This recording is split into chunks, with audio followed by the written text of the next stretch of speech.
Hola, hoy estamos con Mauricio Toro. Él es emprendedor y representante a la Cámara. Es politólogo y estudió una especialización en innovación y desarrollo de negocios y es magíster en administración de empresas. Hola a todos, mi nombre es Mauricio Toro, soy representante a la Cámara por Bogotá, pero antes que eso soy un emprendedor, una persona apasionada por la innovación, un joven que ha decidido transformar su realidad creyendo que sí se pueden hacer cosas distintas en este país. Cuando hablo de innovación, siempre me he dedicado a eso, a mirar cómo las corporaciones, los emprendedores, las empresas en Colombia pueden innovar y ofrecerle a los ciudadanos soluciones que muchas veces esos ciudadanos no saben que necesitan. Creo que ese es el trabajo que tenemos que hacer cientos de emprendedores y que esos emprendedores constantemente en el mundo hacen, solucionarnos la vida y encontrar cosas que nosotros no hemos visto que necesitamos para podernos hacer más fácil la existencia. Decidí innovar luego desde lo social. Nunca en mi vida había hecho política, soy un ciudadano que decidió hacer política y me metí en esto de entender si la innovación también se podía transformar y trasladar a la innovación social y cómo transformarle la forma de ver a la gente ese ejercicio político que muchas veces dicen: hombre, a mí eso ya no me convence. Y volverle la esperanza a la gente por medio de la innovación fue esa tarea que intentamos hacer. Esto fue casi que un experimento. Intentar mirar si una persona desconocida, que nunca había hecho política, con un grupo de emprendedores, podíamos decirle a la gente que aquí también se podían hacer cambios. Y eso lo logramos, pero esto tuvo un eje transversal muy importante y fue la educación, que es lo que nos reúne hoy y esta semana. Y es, la educación es el elemento transformador de las sociedades. Pero no cualquier educación, sino una educación que innove, una educación que ponga al estudiante y a la familia del estudiante en el centro de atención del mundo. Y yo creo que ese es el reto que tenemos los educadores, y lo digo que tenemos porque he sido profesor del CESA, he sido profesor de la Javeriana y escribí un libro sobre innovación para compartir algunos aprendizajes y experiencia con quien puedo sentarme a conversar todos los días. Y digo que hay que sentarse a pensar que no es solamente el estudiante, sino su núcleo familiar el que hace parte de esa innovación. Y por eso los profesores hoy tenemos que entender que la tecnología hace parte de esa transformación, porque es la forma de llegarle a los padres, a los tíos, a los abuelos y a todos aquellos que tienen la responsabilidad de educar a esas nuevas generaciones. Y ahí hay un llamado súper especial a todos los docentes. Tenemos que pasar la página de algunos pocos que se hacen llamar los profes yoya. Y cuando hablo de los yoya, es yo ya me voy a pensionar, yo ya voy a salir del sistema, entonces ¿para qué estudiar más? ¿Por qué? Eso está afectando hoy a muchos, y es que esos estudiantes que están una o dos generaciones con algunos de esos profes pocos que quedan, pues están viendo afectado ese desarrollo profesional y por lo tanto el del país. Así que a los profes siempre sean inquietos, busquen en la tecnología el elemento transversal para convencer a los estudiantes de un tema que a veces resulta aburrido. Yo creo que tenemos esa misión de enamorar a los jóvenes y de decirles de otra manera lo que pasa en el mundo, pero siempre con una visión positiva, porque si nosotros le decimos a las nuevas generaciones que sí hay formas de cambiar el mundo, que el mundo sí puede ser mejor con ellos y con nosotros, esto seguro que va a ser diferente. Así que no se olviden de innovar, pero sobre todo investiguen qué está pasando en otras partes del mundo. Hay gente increíble que está aprendiendo de las ideas más geniales y eso es lo que tenemos que traer. Innovación no es solamente inventarse algo nuevo, no es traerse una metodología un día cuando uno se despierta, sino investigar y traer lo que ha funcionado en otras partes y adaptarlo a nuestra cultura colombiana y latinoamericana. Así que un llamado a todos los profes que todos los días dejan su alma y su corazón entregándole sus mejores experiencias a los jóvenes, y a todos los jóvenes que sean inquietos y que pregunten, nunca traguen completo, siempre pregúntense por qué. ¿Qué es lo que uno hacía cuando estaba pequeño? Constantemente le preguntaba a uno a sus padres por qué. Y a los padres, respetar a los niños y decirle a todos los pequeños, hoy sean curiosos, a los padres respáldelos y a los profes investiguen, innoven y sean diferentes. Mauricio, cuéntanos acerca de tu experiencia en Impulso. ¿Qué pasó en innovación y cómo estabas trabajando para que se promoviera la innovación? Ese fue un ejercicio de los mejores que he podido tener en mi vida. Fue prestar unos años de mi existencia al servicio público y al servicio de esos emprendedores como emprendedor.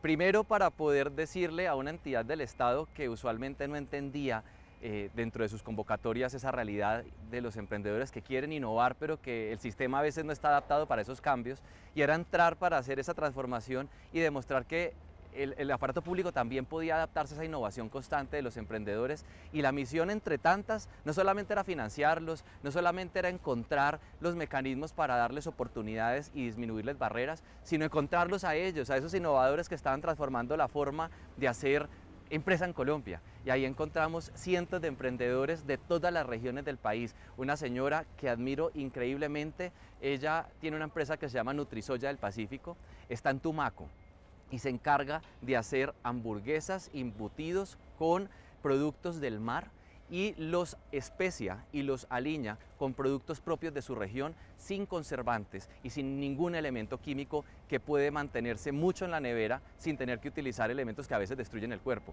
Una gran innovadora que utilizó su conocimiento ancestral, porque a veces la gente dice, bueno, ¿qué estudió? Química, o es una gran doctora, y es una mujer que logró coger el conocimiento ancestral, todo lo que le había enseñado su familia, y ensayar. Una mujer curiosa que logró hacer este producto que hoy se vende en Bogotá y en otras partes de Colombia. Y así empezamos a descubrir muchos emprendedores, unos emprendedores que fabrican satélites. Es la primera empresa colombiana y latinoamericana que produce satélites y que le vende parte de esto a otros países como Estados Unidos, la NASA y Suramérica.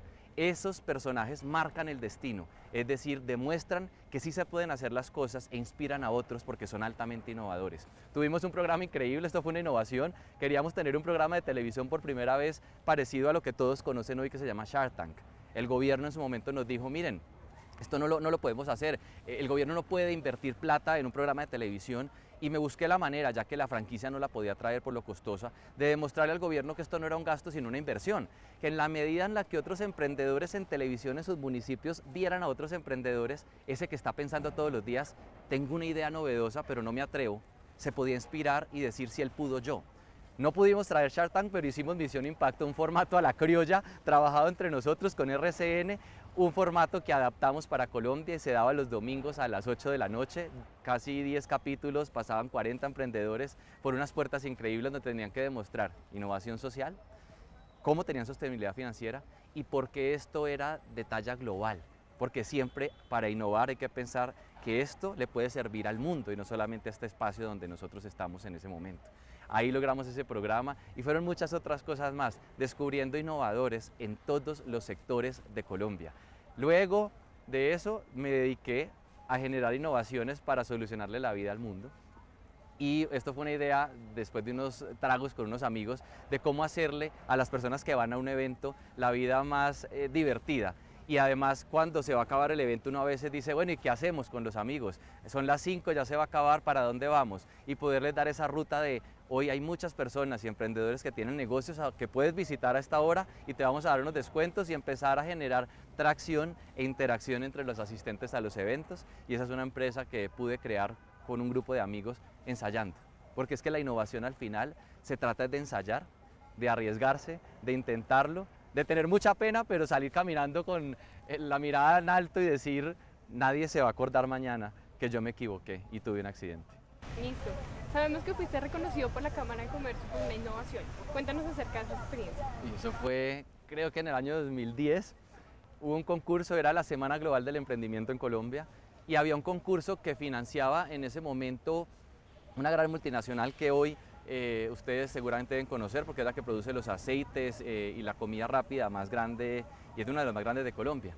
Y ese reto que teníamos era producir un aceite que se pudiera vender más económico que los demás y que tuviera una innovación para poderle llegar a las comunidades de alguna manera más pobres del país. En este país, para quienes no saben, en los barrios de los estratos socioeconómicos más bajos el aceite se compra por cucharadas porque no tienen para comprar un botellón. Entonces cada cucharada puede estar alrededor de los 500, 600 pesos y se hace mucho más caro que comprar un botellón, pero no lo pueden hacer. Entonces empezamos a trabajar en una innovación que nos permitiera facilitarle el acceso a esas personas a un aceite de las mismas condiciones, pero con un costo de producción inferior. Un aceite que además evitara las quemaduras y las salpicaduras que ocurren porque el aceite no tiene la temperatura necesaria cuando se va a fritar. Eso genera desperdicio porque salta y ese aceite se pierde. ¿Cómo hacer que esa cucharada por lo menos dure el doble de lo que duraba antes? Y así empezamos a hablar, a recorrer la ciudad. Yo no cocino. Primero, preguntarme cómo funciona un aceite real y empezar a hablar con muchas madres de diferentes estratos para decirles qué les molestaba. Y ahí propusimos una solución para esa empresa. Éramos 250 personas y al final se iban descartando. Los ingenieros y los presidentes de las compañías que estaban de jurados decían esto no sirve, esto sí sirve, y fueron 2 días casi 24 horas hasta que quedó un grupo de 5. Después uno sustenta su ejercicio y pues yo fui el ganador con un equipo de otras 2 personas porque nos armamos al final en equipos y logramos ganarnos ese premio que nunca pensamos que lo íbamos a hacer, pero el aprendizaje de esto fue preguntar sin pena, intentarlo sin pena y hacer la tarea de averiguar si esto va a funcionar. Y ese fue el premio que nos ganamos. Acabas de hablar de un emprendimiento en el que fracasaste. Cuéntanos qué has hecho en emprendimiento. Uy, empecé muy pequeño haciendo pendejadas y cosas de emprendimiento. Tuve una empresa de moda y accesorios. Fue la primera empresa formal que pude tener. Se llamaba Gaia Group Limitada y vendía moda y accesorios, pero el componente innovador que le busqué a ese negocio era buscar estudiantes de diseño, de carreras de diseño en diferentes universidades, y yo hacía negocios con ellos. Yo decía, yo no tengo la plata para poder comprarle su diseño, hágame un diseño exclusivo para mí. Y hacía un concurso con muchos para escoger los 5 mejores diseños y yo les daba una participación sobre la utilidad de mis ventas. Es decir, ellos me entregaban el diseño y se volvían socios de esa línea de producción y así podían generar un ingreso adicional, pero no me cobraban por un diseño exclusivo que yo no tenía cómo pagar y ellos ganaban un ingreso por vender algo mientras estaban estudiando. Había otros con los que me hacía negocios de yo te compro ese diseño y solo lo voy a poder producir yo. Y así buscaba cómo entre todos ayudarnos para tener esa empresa que pudo vender y exportar fuera de Colombia a algunos países. Luego me hice un cuestionamiento de vida. Yo dije, yo no me imagino ser el zar de la moda y los accesorios de Colombia. Y dije, este no es el negocio que me está apasionando. Decidí vender esa empresa y ensayar con otras. Tuve una empresa de consultoría muy importante en su momento en el ecosistema de la innovación y la creatividad en Colombia, sede en Perú. Posteriormente vendí mi participación para irme a estudiar a España una maestría por curioso y luego volví a la universidad a dar clase y terminaría montando la empresa de tecnología que hasta hace poco fui socio, que es la que les contaba hace unos minutos de una aplicación para hacer los eventos más rentables, en especial para los organizadores, pero más divertidos para los asistentes. Y así, dentro de cositas que uno empieza a meterse y a ensayar, eso es. Y entendiendo que hay obstáculos para la innovación y en tu proceso como estudiante, como profesor, ¿cuáles han sido como esos grandes obstáculos que has identificado y también como esos grandes beneficios, digamos, del sistema educativo para innovar? De los obstáculos que uno encuentra en la innovación son particularmente comunes y es el ¿para qué lo va a intentar? No se pongan esas. Mire que eso no le ha servido a nadie. Vea que aquí ya lo intentamos. Y eso suena clichésudo, pero esa es la realidad de lo que pasa constantemente en el mundo. Y es que el 99% de la gente constantemente te está diciendo que esa es una idea estúpida, que eso no va a tener ningún futuro, que muchos lo intentaron y que no vale la pena hacerlo. Que uno se tiene que dedicar a lo que hace el 1%, que es al 99% que es lo normal. Solo el 1% de esas personas deciden oír esas críticas, analizarlas con detalle, pero intentarlo, arriesgarse, saltar, ensayar, equivocarse y volver a insistir. Y yo digo que los innovadores huelen a tierra porque constantemente se caen, uno se tiene que sacudir y seguir caminando. Eso no es fácil, pero el obstáculo es el señalamiento, es el que yo se lo dije, es el que eso no vale la pena y es el que para qué vas a gastar tiempo y dinero en esa innovación que seguro nadie va a comprar. La pregunta que yo siempre hago es, ¿y qué tal que sí? Entonces esa es la tarea, dejar de ser 99 y volvernos unos, porque los unos son los que transforman la realidad del país, del mundo y del sector empresarial, pero sobre todo de la innovación social. Y me hacían otra pregunta que era sobre la educación. Yo siempre he dicho que los profesores son los elementos transformadores de la sociedad porque tanto pueden abrirle la mente a un estudiante y de exigirle más, como simplemente decirle está bien y permitir el conformismo. Cuando un profesor, que eso uno a veces no lo entiende de estudiante, exige un poco más y le dice al estudiante usted me puede dar más, sálgase de la barrera, rompa y sea distinto, y el profesor está dispuesto a abrir ese pensamiento y a recibir cosas distintas, la educación es completamente distinta porque las personas empiezan a entender que hay otra forma de ver las cosas. No a veces se espera que el profesor le pida una cosa y uno le entregue esa cosa que le gusta a él. pero uno a veces podría sorprenderlo, pero el profesor se tiene que dejar sorprender. Entonces la innovación al final no es solo responsabilidad de los profes, sino también de cada ciudadano. Y ahí viene donde yo hablo siempre de los padres. La educación de los padres es básica y fundamental. Nosotros vivimos en una cultura que constantemente tiene miedo. No se suba que se va a golpear, no se suba que se va a golpear, no haga esto, no lo intente, no salga solo, no vaya. Con amor los padres hacen esto. Pero yo siento que esa responsabilidad de los padres debe ir un poquito más allá de dejarlo uno ensayar bajo la responsabilidad del cuidado y de decirle a uno, inténtelo, hágalo y retarlo cuando está pequeño. Ese aprendizaje es necesario para uno llegar con la mente abierta y querer devorarse el mundo en la universidad y que los profes lo dejen. Y yo siempre le digo a los padres, es mejor tener que atajar a un joven que tenerlo que estar empujando. Y hablo en el buen sentido de la educación, de la curiosidad, esa es la tarea. Y enseñarles a leer. Nosotros en Colombia tenemos un porcentaje de lectura muy bajo. Es decir, en Colombia estamos hablando de que más o menos 3 libros se leen al año por persona, frente a 50 libros que puede leer una persona de un país desarrollado. Esa inspiración de un padre a enseñarle a los hijos la pasión por la lectura y la investigación es necesaria. Y eso genera habilidades blandas para que cuando estemos grandes en la universidad, no importa la carrera, podamos tener un conocimiento adelantado a muchos. Y miren que no es difícil leerse 50 libros al año. Cuando a mí me preguntan, hay una teoría que se llama 10 pages per day. Son 10 páginas al día. Cualquier colombiano se puede leer 10 páginas al día. 4 cuando se levanta, 3 al almuerzo y otro par cuando está terminando para completar esas 10. No es difícil en un día leerse esas 10 páginas. Un libro en promedio tiene ¿cuántas páginas? 200. Eso quiere decir que en 30 días, si nos hemos leído 10 páginas diarias, estamos hablando de 300. Es casi que un libro y piquito por mes. Por 12 meses estamos hablando de 12 libros como mínimo. Entonces no es difícil. Todo está en la cabeza de nosotros, de los profes y de los padres.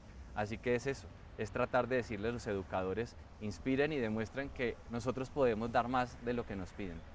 Y por último, entendiendo que tú tienes una experiencia en emprendimiento y en innovación en el sector privado y en el sector público, ¿cuál es la gran diferencia y cómo se pueden mezclar? La diferencia en el sector privado particularmente resulta una restricción presupuestal. Cuando uno está en las empresas siempre dicen que es que no hay el recurso suficiente, que eso no se puede hacer porque la plata no alcanza. Cuando uno está con innovación social, usualmente son tantas las cosas que se pueden hacer que requieren menos dinero que una innovación en el sector privado, que le da a uno más libertad. Entonces esa diferencia del presupuesto es brutal, pero tengo que decir algo a favor de la restricción presupuestal también, que cuando uno menos plata tiene es más creativo. A mí me pasó, cuando yo empecé a hacer el ejercicio de transformación política y de innovación en lo social, yo a diferencia de muchos otros no tenía dinero, ni tampoco estaba dispuesto a invertir dinero porque yo creía que para hacer política la plata no es un elemento tan fundamental como las ideas. Si uno tiene una idea innovadora y logra tener un discurso de innovación social y de transformación, la gente seguro lo va a comprar. Tan puntual fue esto que como era tan escaso el recurso, eso sacó la creatividad más grande de mi equipo, porque yo digo que uno no hace innovación solo. Y este es otro mensaje para los que somos profes y para los estudiantes, y es trabajar con muchos hace la diferencia. Y en ese ejercicio de trabajar con muchos, logramos cosas increíbles con un bajito presupuesto, que si yo hubiera tenido financiación, seguro yo no hubiera llegado. Porque hubiéramos tenido dinero para relajarnos y decir, mándenlo a hacer, piénsense cualquier cosa y métale pauta a cualquier cosa que saquemos. Aquí no había pauta, aquí tenía que ser tan sensual lo que sacábamos y tan creativo y tan innovador, que transformara la forma de ver la gente, que llegáramos a ese electorado. Así que yo digo que la parte más importante de esa innovación social es caminar, salir a reunirse con la gente, siempre poner al ciudadano, al usuario, al beneficiario, al afectado en el centro. Cuando esa persona está ahí y los demás están alrededor, esto es distinto. En el sector privado siempre responde más a un tema netamente financiero. Esto tiene que ser para vender más, aquí esto tiene que funcionar para atender más. Esas dos cosas aparte suenan interesantes y cuando se juntan son increíbles. Emprendedores sociales que usan la tecnología para transformar la realidad de las personas, como un gran innovador en Colombia que se ha inventado un aparato para poder llevar la educación a los salones y a las aulas de clase, usando la innovación para poder llevar esa tecnología a los lugares más recónditos de Colombia. Las dos juntas, dinero, restricciones, innovación social e innovación privada. Si yo fuera ministro de Educación, mañana temprano haría 3 cosas, 2 puntos. Uy, buena, buena pregunta. Si yo fuera ministro de Educación, haría 3 cosas. Lo primero, una transformación total al Plan Decenal de Educación de Colombia. Hoy tenemos un grave problema en lo que tiene que ver con el Plan Decenal de Educación, y es que no nos están preparando para tener las habilidades blandas suficientes para tomar decisiones. Nosotros no tenemos que seguir diciendo que hay unas materias obligatorias. Entonces meta la de emprendimiento, no todos quieren ser emprendedores. Entonces meta la de sociales, no todos quieren profundizar en eso. Debe haber un núcleo básico y otros opcionales para que durante todo el ejercicio de la primaria el estudiante vaya tomando unas materias, se dio cuenta que esta no le gusta, luego toma esta, y empezamos a preparar a todos los jóvenes con unas habilidades blandas para la toma de decisiones. Cuando uno le enseñan a tomar decisiones, no importa si vas a emprender, vas a trabajar en una gran compañía o simplemente te vas a dedicar a escribir, a leer, a lo que sea, eso te hace la diferencia. Lo segundo, muy importante, un plan de formación a los profesores, pero sobre todo de evaluación a ellos. Ellos tienen la responsabilidad, sobre todo en los municipios más pequeños y pobres de este país, de inspirar, de transformar y de educar bien a esos niños que van a ser el futuro del país. Ellos tienen que someterse, y yo sé que a muchos no les gusta, a un porcentaje de evaluación que nos permita verificar esas capacidades para que además los estimule a estudiar y a prepararse, para salirlos y sacarlos de la zona cómoda. Ese es otro de los puntos que yo considero importantes. Y tercero, la educación en Colombia no se puede volver un negocio que está evitándole oportunidades a otros. Yo creo que la educación debe ser universal. La educación tiene que tener un costo porque las cosas regaladas son graves. Es decir, cuando a los ciudadanos todos se los regalan y nada les cuesta, pierden el valor. Y eso lo va a entender uno más adelante, que hay muchos que no les gusta. Pero sí siento que debe haber una universalización de la educación, invertir demasiado. Cada cual pagará de acuerdo a sus ingresos. Así sea un elemento básico, como pasa en algunas universidades. Si solo puedes pagar 30.000, pues eso es lo que vas a pagar, pero esos 30.000 te cuestan porque no tienes más. Pero la educación debe ser universal. En Colombia estamos con unas cifras aterradoras, y es que de 3 graduados, solo 1,5 entra a la universidad pública, 1,5 a la privada y 7 que se quedan por fuera. Es decir, de cada 10, solo 3 entran a la universidad, 1,5 a la privada y 1,5 a la pública. Es muy grave que 7 personas se queden sin estudiar. Eso hace la diferencia. Los países subdesarrollados tienen ese mismo indicador. 7 personas de cada 10 no estudian la universidad, solo 3. Y que solamente de esos 3, 1,5 entran a la pública. La pública debería ser lo mínimo que cada colombiano tiene cuando nace. Que quiera estudiar en una privada por decisión o porque quiere invertir un poco más, pues que sea una decisión propia de la familia, que va a ser un esfuerzo más. Con una particularidad, la educación pública en Colombia es de muy buena calidad, incluso mejor que muchas universidades privadas. Así que mi tarea sería tratar de universalizar la educación, y sobre todo, las universidades de garaje me perturban por completo. Y ahí hablo del negocio de la educación. Gente que se aprovecha de ese 1,5 de restante o de esos 7 que no logran entrar para ofrecerles programas por 500.000, 1.000.000, simplemente para sacarlos con un título, cobrar una plata, vivir algunas del ICETEX y salir corriendo. Eso no puede ser así. Nosotros tenemos que lograr universidades de calidad, universidades que se comprometan con la transformación del país, y una educación universal que recoja a los 100 de cada 100 que se gradúan, a los 10 de cada 10. Si este país no entiende que la educación es el motor del desarrollo, ni vamos a tener los emprendedores que queremos, ni vamos a tener las grandes empresas, ni los empleados que van a ser parte de esas grandes empresas, ni los líderes políticos que nos imaginamos. Por eso digo yo, ni los padres que esperamos. Por eso siempre he dicho yo, eso debería ser uno de los elementos. Educación universal y de calidad para todos, un proceso de evaluación y ranking profesional para los profesores, y la primera que les acabo de decir, que para mí resulta muy importante.